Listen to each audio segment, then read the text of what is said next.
Good evening. Welcome to Prime Edition. We've just finished the live of the presidential town hall where the president was sharing the progress of his government. Well, our sign language interpreter tonight is Brian Muraru, and we start straight off where praise for the broad-based government took center stage at the homecoming ceremony for the newly appointed Cabinet Secretary for Finance and Economic Planning, John Mbadi. Speakers at the ceremony, led by President William Ruto, said it's only through unity of purpose that the country will realize its desired prosperity.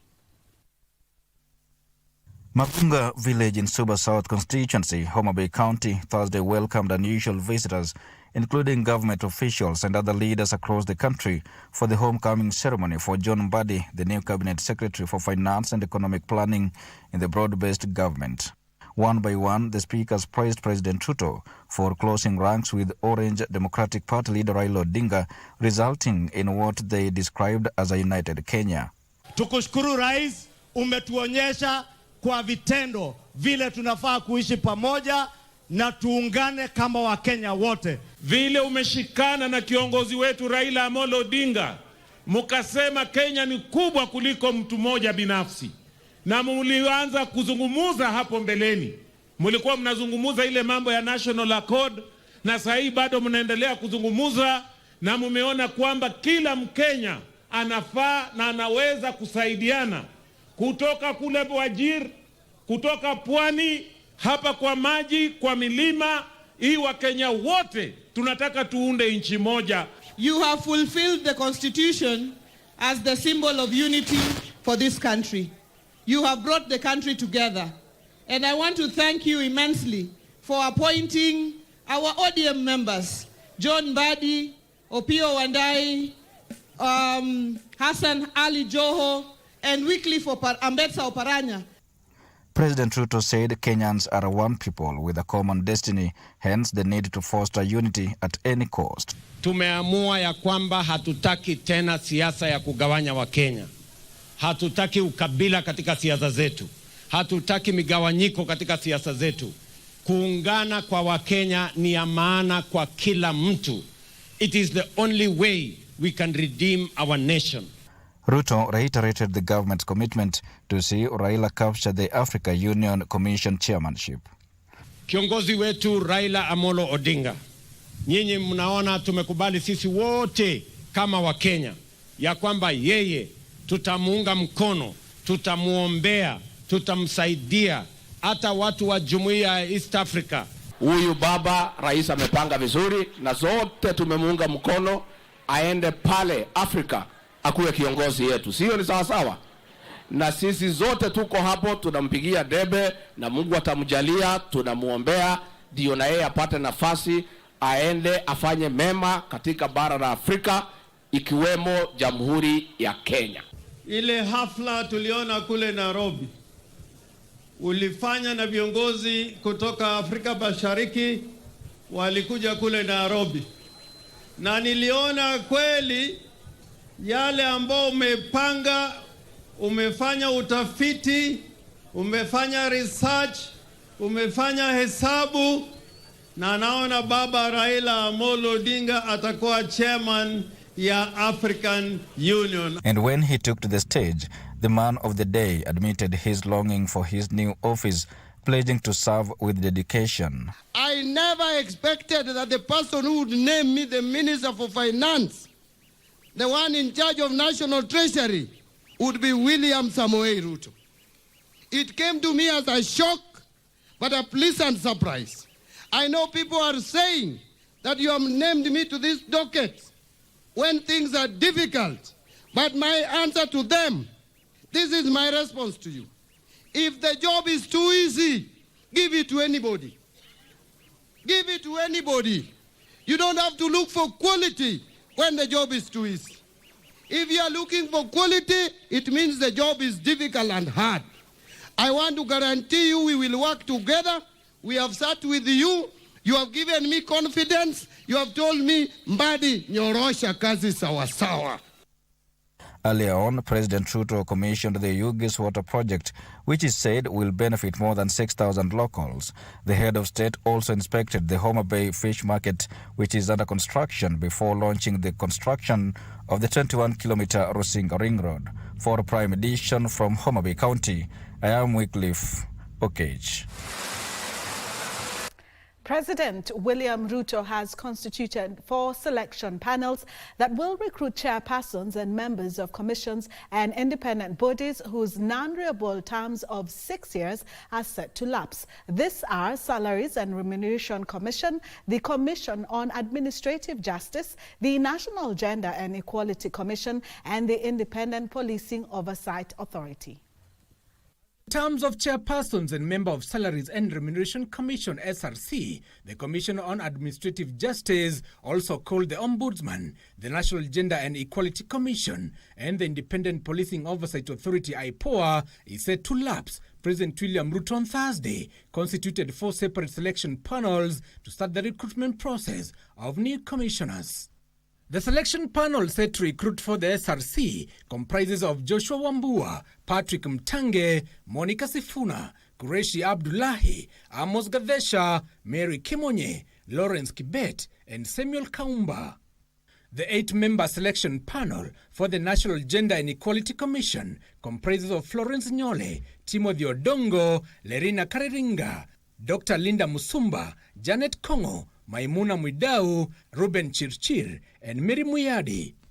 A 6-member selection team that will recruit the new chairperson and members of the Independent Policing Oversight Authority (IPOA) has Ada Osia, retired Justice Msaga Mbogoli, Joyce Nyabuti, Raymond Nyeris, and Caroline Naikena Lentupuru.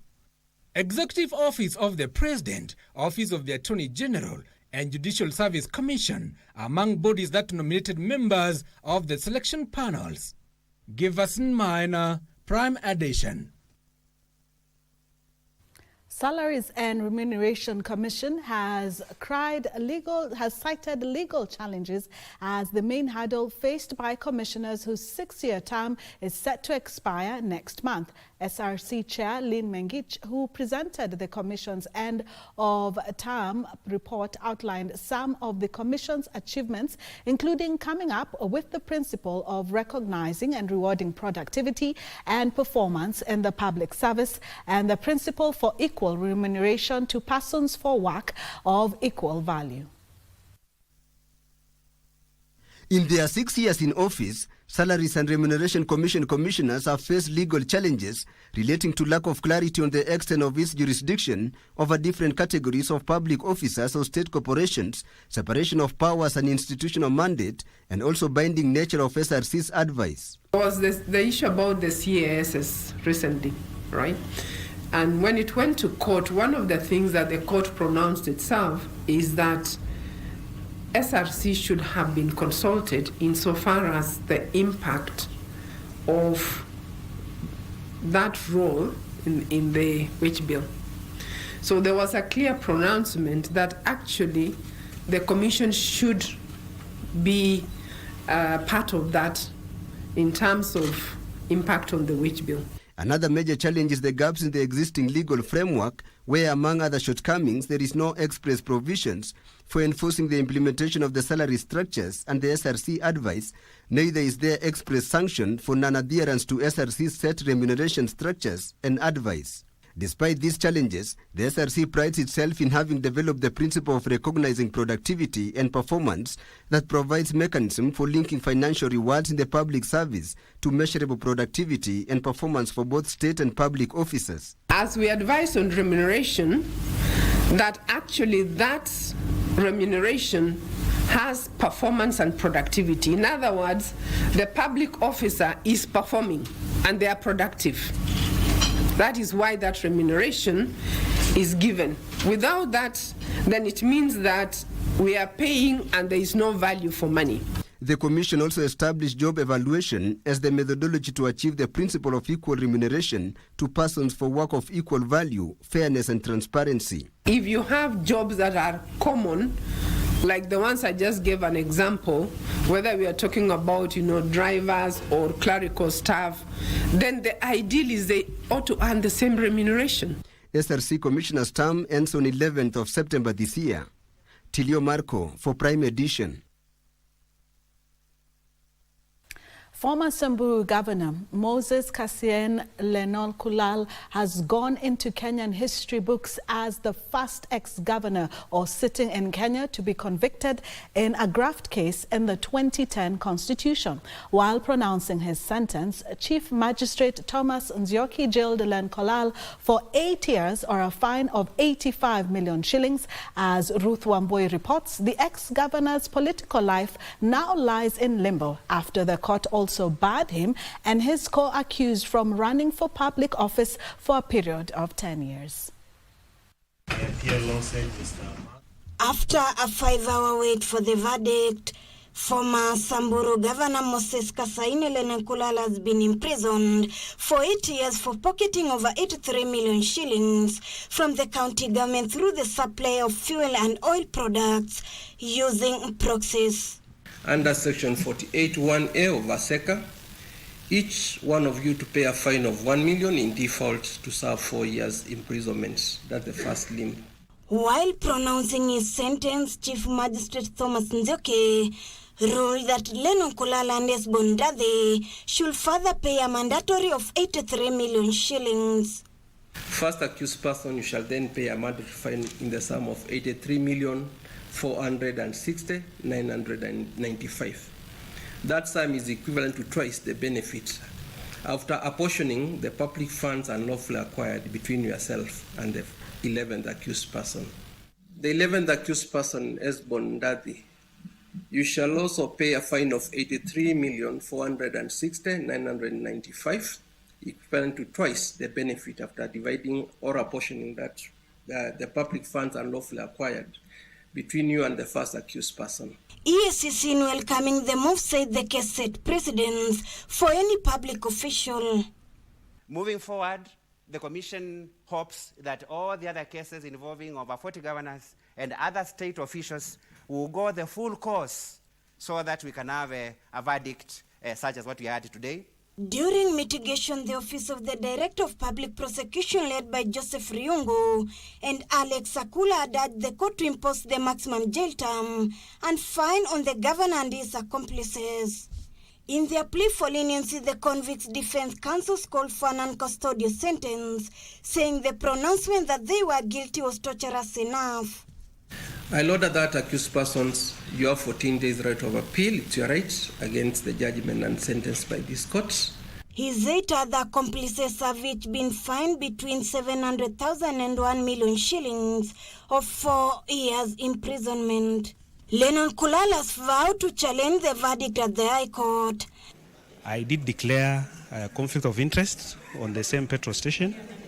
I equally did lease out to Wachira Ndathi, and it was clear that it was leased out. He becomes the first ex-governor in the country to be convicted of graft since the promulgation of the 2010 Constitution. Banned from running for public office, the prosecution has also been granted their request to fine to double the amount that was lost in the Samburu County government, which way former Samburu Governor. Ruth Wambui reporting for Prime Edition from Milimani's Anti-Corruption Court. Prominent Mombasa businessman and philanthropist Hasmukh Patel is dead. Popularly known as Mombasa Cement, Hasmukh died on Thursday afternoon at the Premier Hospital in Nyali while receiving treatment. Hasmukh was well known for his philanthropic nature, for clearing medical bills for families, offering scholarships to the less fortunate students, feeding the needy, and rehabilitating the Kibrani dam site to a recreation park.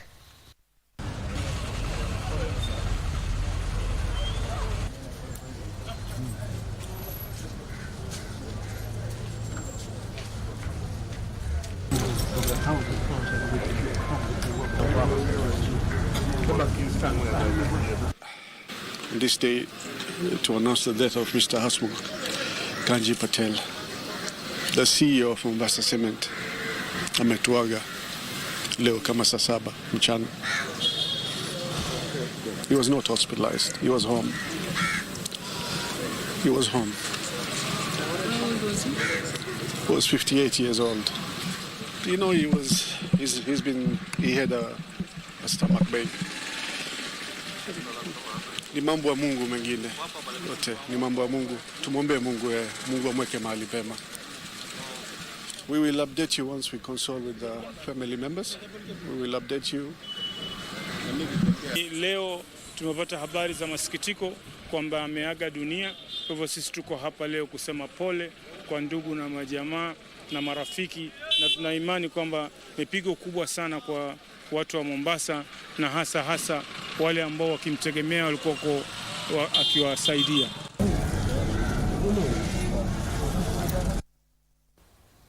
Our sincere condolences. Well, let's take our first break. When we come back, an update on the Maisha cards.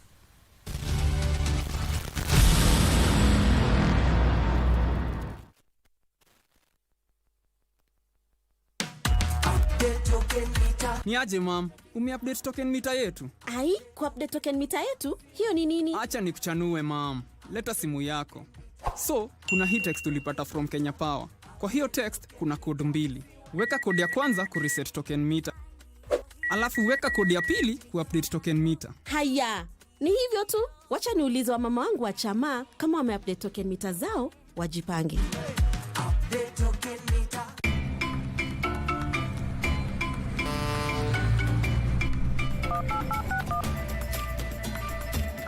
Watu wanahesabuka huku kwetu ya mkutano. Siamini. Amini usiamini, Holiday Bonanza ni ya kila mtu na zawadi zitakufikia mahali popote. Dial *570#, chagua option 4 na zawadi kibao zinakungoja. Ikiwa kila wiki kuna 250,000 Kenyan shillings za kushindaniwa. Ni *570# pekee, option 4, tushinde!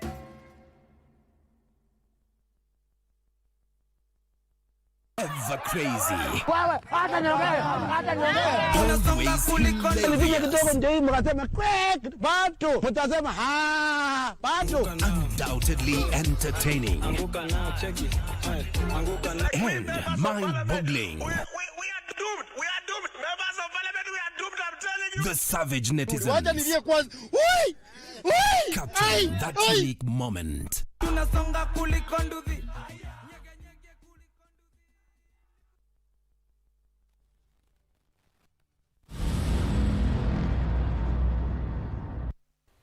Welcome back. Machakos County Finance Executive Hasmukh Kuyu has sounded a warning to individuals involved in misappropriation of county revenue through dubious dealings. Elsewhere, Pastor Dorcas Rigathi has launched a widows' circle in Kajiado County. Details on this and other stories making headlines in our county news. Speaking in Mavoko during a citizen engagement forum on the 2024-2025 Annual Development Plan, Machakos County Finance Executive Hasmukh Kuyu declared the county government will not tolerate activities that jeopardize revenue integrity. Natangaza hali ya hatari kwa wakora wote wenye wanapora revenue ya Machakos. Time has come for you to either comply or you go. In Kajiado County, Pastor Dorcas Rigathi has launched a widows' circle that will provide a platform for saving for individuals and community-based organizations. Tumekuwa tukiona kina mama wajane na tunafikiria hawajiwezi. Mnaona siku ya leo wameweza kuungana na kuanza sako ambaye itawawezesha kuwekeza mambo ambaye hata kesho yetu tutakuwa ni sisi tunajenga manyumba. Meanwhile, in Narok County, striking Kenya Union of Post-Primary Education Teachers led by the Executive Secretary Charles Ngeno took to the streets of Kilgoris town saying they will not be intimidated by court orders. Rais lazima abadilishe TSC. There must be an overhaul of the Teacher Service Commission so that the teachers of this country can get their right. The career progression guidelines. Ile imekandamiza mwalimu kwa miaka mingi. Itolewe. Kurudi scheme of service. Ambayo ilikuwa inaona mwalimu akiprogress. It was the same script, different cast in Baringo County, where teachers marched to the Teachers Service Commission offices in Kabarnet Town, where they tried to express their grievances. We want to say that as the teachers of this nation, that we shall never be intimidated. And we have come and we say we shall not go back to class unless we are paid our money. Elsewhere, Laikipia County Government has partnered with the Wasongiro North Development Authority in a bid to construct boreholes which will benefit farmers through irrigation and boost food security in the region. We are very grateful for this partnership, and I wish that a partnership can be established in where the regional bodies and the county government can be able to do programs together where their capacity, they have engineers, they have the capacity of engineers, they have the capacity in terms of the machineries, and therefore with the partnership with the county government, we can be able to use our regional bodies like our Sonyiro to do major programs. For Prime Edition, I'm Christine Matunda. Welcome back. It's now time for business. The government plans to harmonize the fragmented policies and integrate laws that safeguard the interests of all Kenyans, especially those in the informal sector, through a national retirement benefits policy. Speaking during the launch of the authority's 5-year strategic plan, National Treasury Principal Secretary Dr. Chris Kipto said this is part of the plans by the government to widen the coverage of pension services to those in the informal sector. The pensions industry has shown resilience and growth since the year 2000, with assets expanding from 40 billion shillings to a staggering 1.9 trillion shillings in 2024.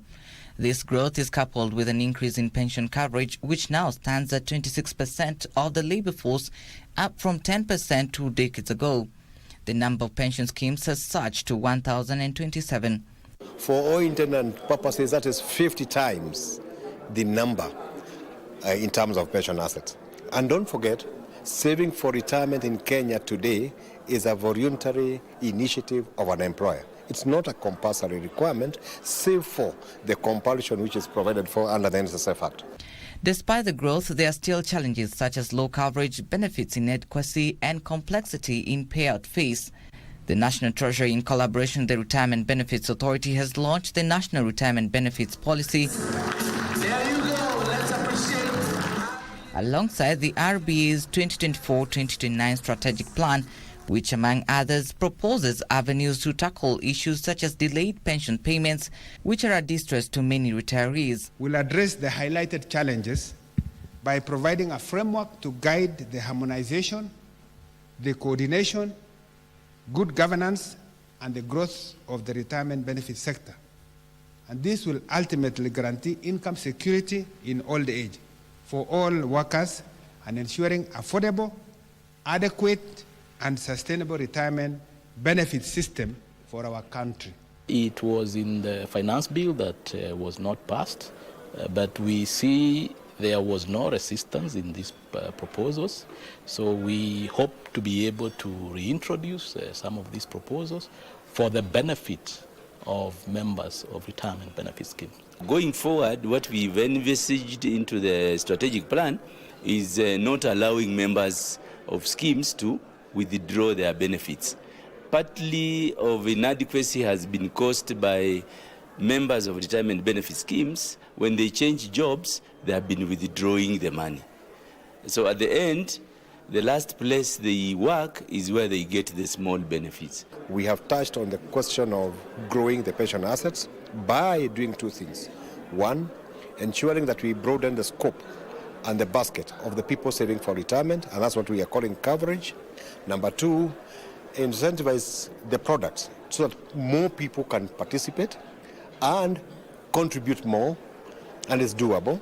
Other proposed measures include increasing the deductible tax contribution limit from 20,000 to 30,000 shillings, introduction of a 10,000 shillings tax deduction on post-retirement medical funds, and tax exemptions on benefits received at retirement to encourage saving. After 23 years of regulating the pension industry, the Retirement Benefits Authority hopes that the interventions outlined in the National Retirement Benefits Policy will help address the challenges faced over the years and enhance the standard of retirement through timely payouts to accord all retirees a dignified retirement. Trevor Ngendo for Prime Edition, Nairobi. Plans are underway to moderate park fees in renewed efforts to boost domestic tourism activities. Tourism and Wildlife Cabinet Secretary Rebecca Miano says double tourist arrivals by the year 2027 and nearly triple revenue from the tourism activities to 824 billion shillings. The Tourism Research Institute's 2023 report indicates that Kenya received 2 million tourists last year, generating 352 billion shillings in revenue. Plans are now underway to increase tourism arrivals by an additional 3 million visitors, as the government targets to generate 824 billion shillings annually by 2027. Tourism and Wildlife Cabinet Secretary Rebecca Miano says plans are underway to create policies that will further regulate and streamline operations at the sector to increase revenue. We have a very ambitious target to increase our visitors or tourism numbers to 5 million in 2027 from the current 2 million, and it requires a lot of synergies. It requires very intentional actions. The policy changes may also see park prices moderated after tourism operators warned that high park fees may lead Kenya to lose its competitive edge.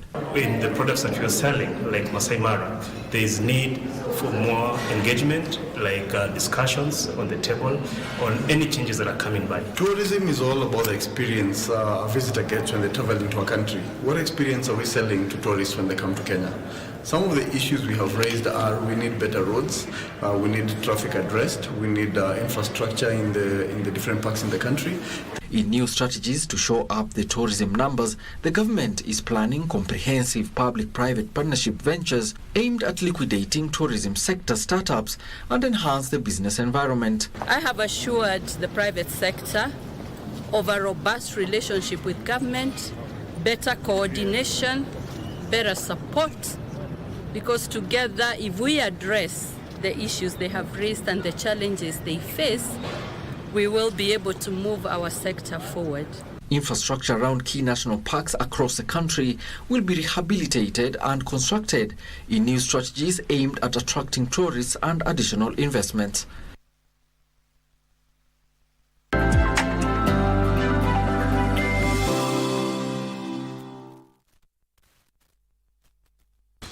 Zawadi za kila wiki, 100,000 kila wiki, 250,000 kila wiki. Uamuzi ni wako. Sasa Lutomoto kwenye holiday bonanza hii inakuletea game mpya kupitia star 570 hash option 4 na ujishindie up to 250,000 Kenyan shillings ukiwa nyumbani. Na draw ni ya kila wiki, na kupata tikiti yako ni kupitia star 570 hash pekee option 4, na tikiti yako ikitufikia inaingia ndani ya drum.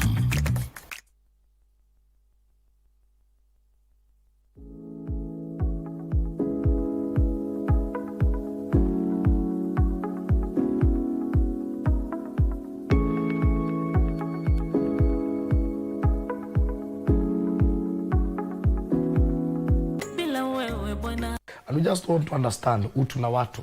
You know, how far can you go to just stand with a brother? Dunia haijalishi utaishi miaka ngapi. Chenye kinamata ni hiyo miaka yenye umeisha, hata kama ni miaka 150, ni impact gani yenye umeacha kwa society. Nanyosha mikono juu, basi shindana na Mungu.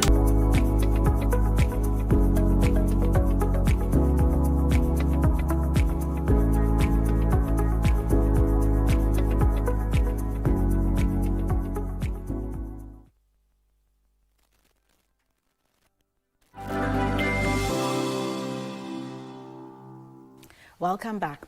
African governments have been urged to draft policies that address the needs of citizens and reduce reliance on external debt. Institute of Public Finance Chief Executive Office James Muraguri believes Africa can finance its development by broadening the tax base and ensuring that multinational corporations and wealthy individuals pay their fair share of taxes. Currently, Africa loses 88 billion annually through illicit financial flows, majority of which is through commercial and trade activities.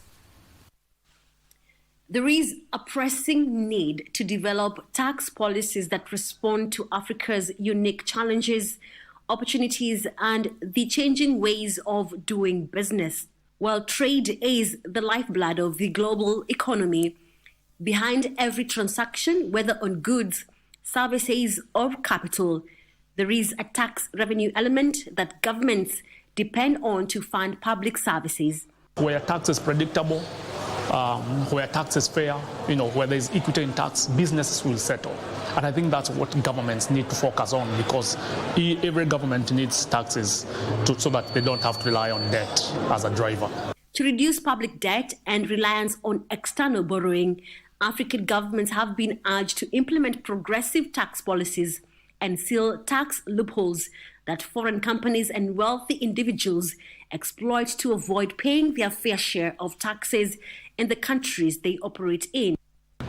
In our observations, it is clear that many multinationals are absconding from paying taxes or even applying the tax evasion tactics. We minimize on unnecessary tax exemptions for different multinationals, so that we level also the playing ground and grow our own economy, by supporting our local industries. Data from the World Inequality Lab tells us that you have like 10% of the wealthy in Kenya hold 40% of national income. That's a huge disparity. So we've got to start thinking about the taxation of the wealthy. In Kenya, the government generates more revenue from income tax than corporate tax. Institute of Public Finance Chief Executive Officer James Muragori says this is largely because many businesses operate informally, while some multinational companies use complex strategies to minimize their tax obligations. I think government needs to invest across Africa, really, and Kenya also in particular. We need to invest more in our revenue authority, revenue administration, because these multinationals have found out opportunities for tax evasion. Globally, large corporations have been known to shift profits to low-tax jurisdictions known as tax havens, effectively reducing their tax burdens. The concept of an effective minimum tax on multinational companies aims to ensure that they pay a base level of tax, regardless of where they operate. I think, first of all, each country, and I know Kenya has really held strongly on this conversation, on the basis of taxing based on our understanding of each business environment. And I think that's a direction that should take. This measure is designed to curb tax avoidance and ensure that profits generated in Africa support local development. As Kenya becomes a key player in the global economy, the importance of effective and fair tax policies cannot be overstated. And it's not just about collecting taxes, it's about sustainable development and also addressing inequality. Wari Mujenga reporting for Prime Edition. Lake Victoria in Kisumu County stands as a shimmering jewel, captivating the hearts of locals and visitors alike. Spanning over 68,000 square kilometers, it is largest Africa lake and the second largest freshwater lake in the world. Its breathtaking beauty and ecologic significance makes it a treasure trove of national wonders, particularly in the vibrant city of Kisumu, as highlighted in this week's episode of Magical Scenes.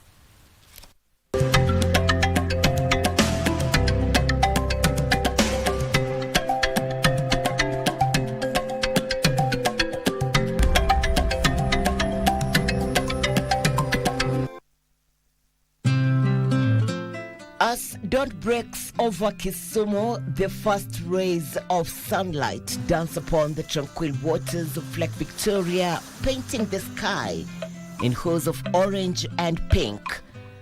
The sight is nothing short of magical, drawing early risers and fishermen alike to the shores. The gentle lapping of waves against the boats, the chirping of birds soaring overhead, and the soft rustle of reeds create a symphony of nature that resonates with the soul. The lake has been a source of sustenance and livelihood for the local communities for generations.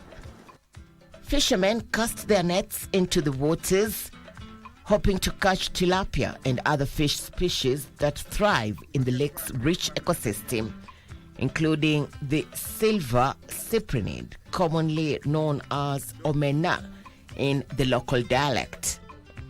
The vibrant fish markets, alive with the chatter of vendors and the aroma of fresh catch, are a testament to the lake's bounty. The cultural significance of Lake Victoria is profound. It is a place where stories are woven into the fabric of everyday life. Local communities such as the Luo have deep-rooted traditions and folklore that celebrate the lake and its resources. Festivals and ceremonies often revolve around the lake, showcasing the heritage and customs of the people who call this region home. Lake Victoria is also a sanctuary for a diverse range of flora and fauna. The surrounding wetlands provide a habitat for at least 500 bird species, making it a paradise for bird watchers. Wengi wetu zaidi yao ni wavuvi. Wadogo wachache sana ndio wafanya biashara. Na uvuvi ndio imejenga huu country vile unaona majengo hizo, mabaa, hoteli zote zinajengwa kutoka kwa maji yetu ya baharini ya Victoria. Sasa tunawavutia wengi kuja kutembelea sisi. Wenyewe tunakubali. It's a beautiful place and the lake is also a source of livelihood for a lot of people around. Irene Chuma Odim, magical sense in the county of Kisumu.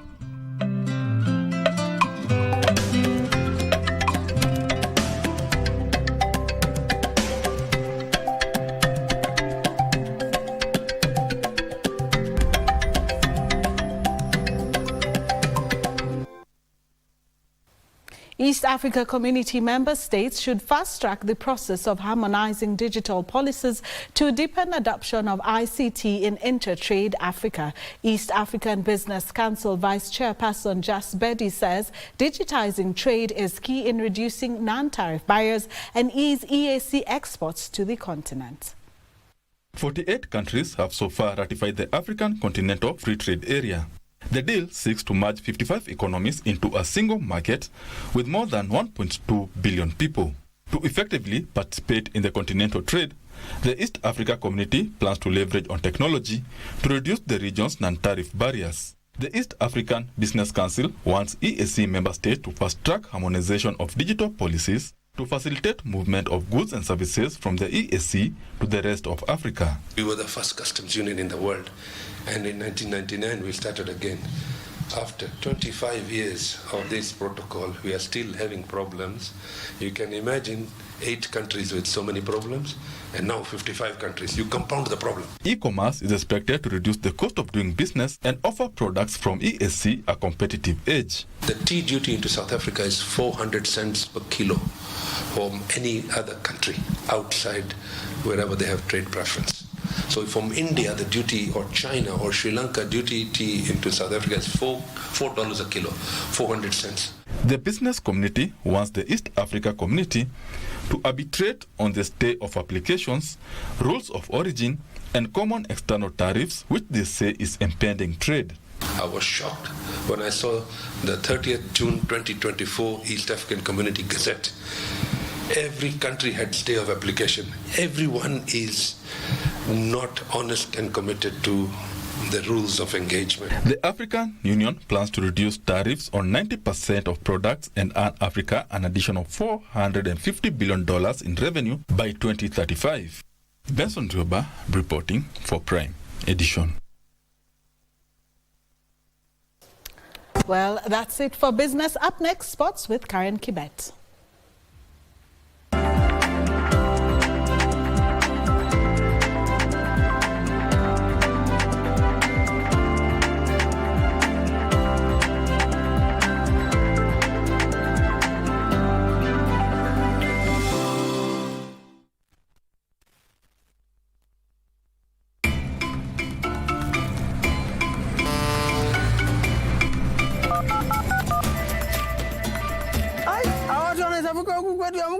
Siamini. Amini usiamini, holiday bonanza ni ya kila mtu na zawadi zitakufikia mahali popote. Dial *570#, chagua option 4 na zawadi kibao zinakungoja. Ikiwa kila wiki kuna 250,000 Kenyan shillings za kushindaniwa. Ni *570# pekee, option 4, tushinde!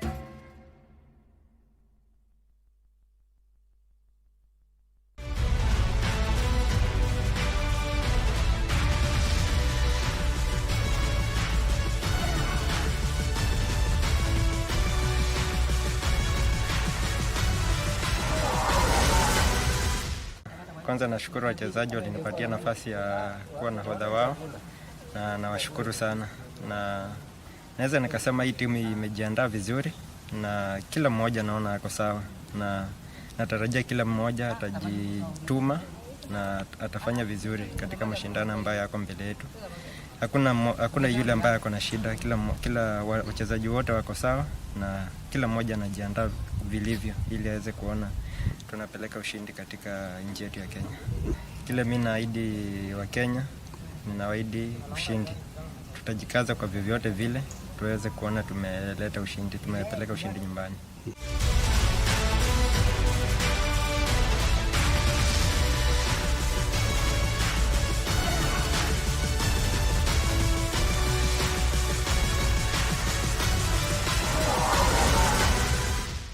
The young generation awakens on Y254, the leading youth TV station in Kenya.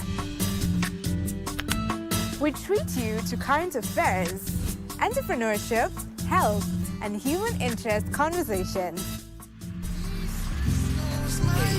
It's art, it's culture, Movies, gossip and trends, sports, drama. We bring you a vibe like no other, straight to your living room. to keep you informed, inspired, entertained, and most of all, refreshed. We are such a vibe. Y254. Imagine.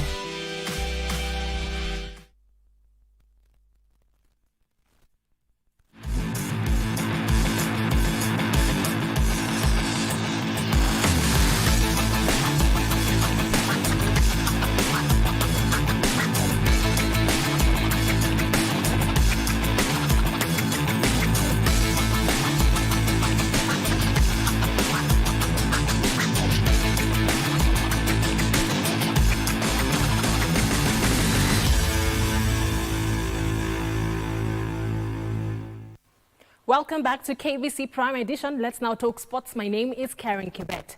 Kenya Police Bullets' hopes of beating CBE Women Club of Ethiopia in the final of the Sekafa Women's Champions League qualifiers suffered a hit after a 1-0 loss to the hosts. Following the win, CBE Women Club of Ethiopia booked a direct ticket to the 4th edition of the CAF Women's Champions League to be played in November this year. Police Bullets dominated the early minutes of the first half, missing open chances, but made their title intentions clear early in the game.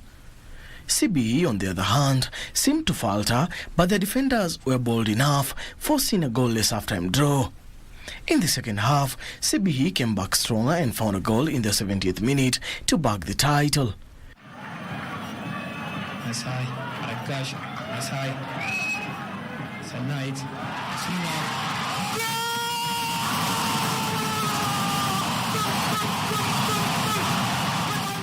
Following the win, CBE booked a direct ticket to the 4th edition of the CAF Women's Champions League to be played in November this year. Thank you, Dan, for that report.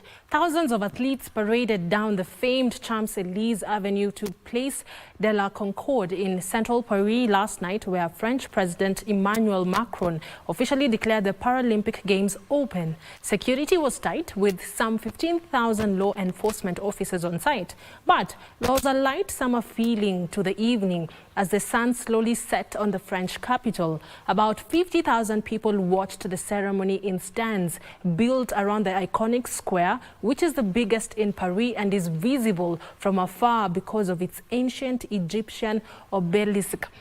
Accessibility for athletes in wheelchairs was facilitated with strips of asphalt laid along the avenue and placed over the square. More than 4,000 athletes with physical, visual and intellectual impairments will compete in 22 sports from Thursday until September 8th. Kenya is being represented in 5 sport disciplines, namely athletics, rowing, powerlifting, taekwondo and cycling.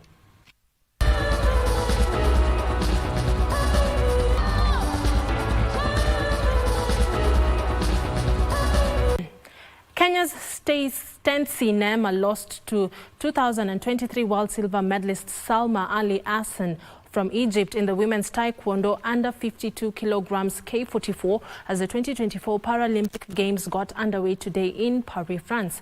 The 22-year-old Stensi went down to Hassan 12-3 in the round of 16 duel held at the iconic Grand Palais. Stensi, who attributed her loss to inexperience, this being her first high-profile match, trailed 10-0 before she grabbed 3 points at the end of the match. Stensi qualified for the 2024 Paris Paralympics during the African Taekwondo Championships in February, held in Dakar, Senegal. Her compatriot Julieta Moipo will face Misei Marija from Serbia on Friday.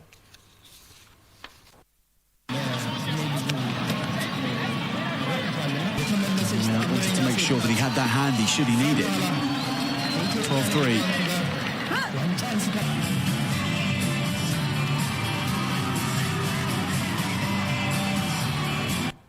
Kenyan athletes will seek to extend their dominance in the women's 3,000-meter steeplechase when the duo of Sharon Jepkemoi and Diana Jepkemoi took to the track tonight in the final on the day 3 of the 20th World Athletics Under-20 Championships, currently ongoing in Lima, Peru. Dennis Koech and Clinton Kimutai will also compete in the 3,000-meter final, facing stiff competition from Ethiopians and Ugandans. Africa 800-meter champion Sarah Mora, Kelvin Kimtai and Fancy Koech will return to the field today in their respective semi-finals, while Mercy Jepkemoi will lead Marion Jepngetich in the 3,000-meter heats. Kenya sits 5th on the medal table at the moment, with 1 gold won by Andrew Alamisi in the 5,000 meters. Australia leads with 2 gold medals and bronze, followed by Ethiopia with 1 gold and 2 silver medals, while China and South Africa are joint third with 1 gold, 1 silver and 1 bronze medal each.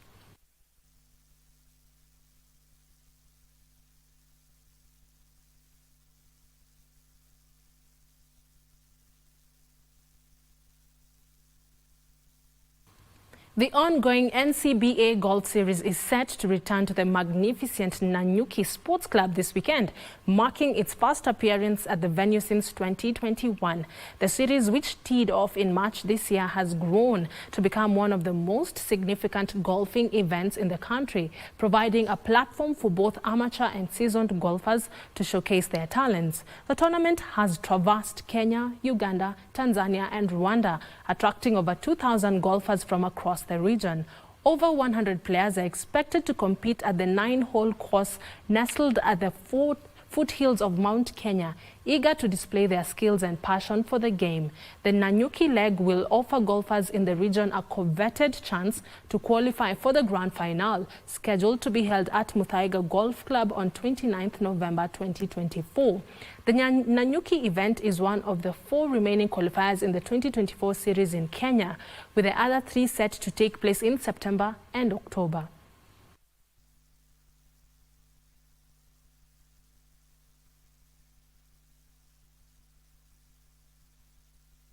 Novak Djokovic is through to the 3rd round of the US Open after a grueling match came to a premature end when Laszlo was forced to retire with injury. Djokovic will face 28th seed Alexei of Australia in round 3. Defending champion Novak Djokovic cruised to the 3rd round after beating Laszlo Djere 6-4, 6-4, 2-love in a match that came to a premature end after injured Djere was unable to continue. Finally, Djokovic able to put that game away. Although the match went little more than 2 sets, the pair were on court for more than 2 hours in extreme heat and humidity in New York. Second set, Djokovic.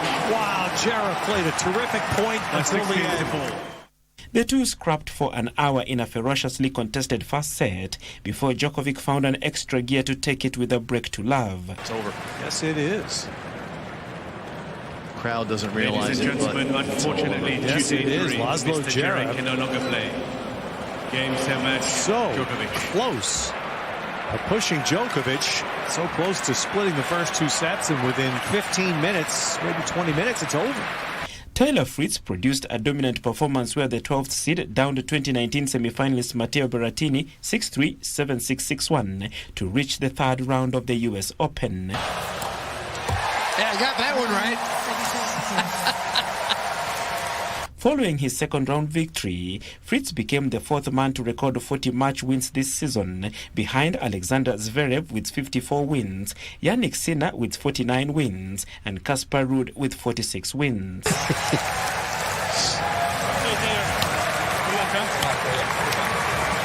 a good player.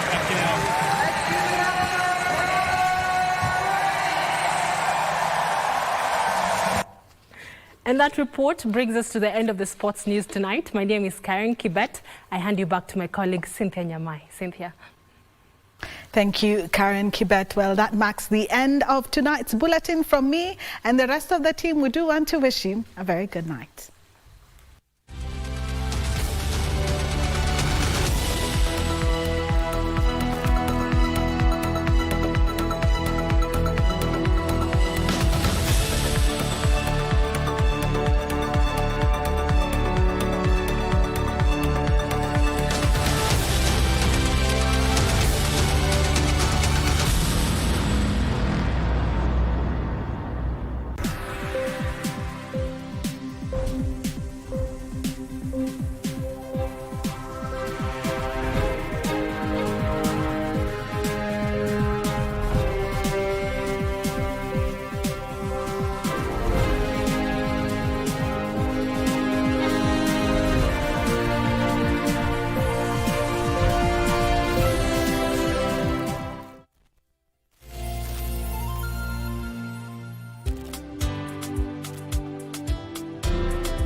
Bila wewe Bwana nitaibika kabisa.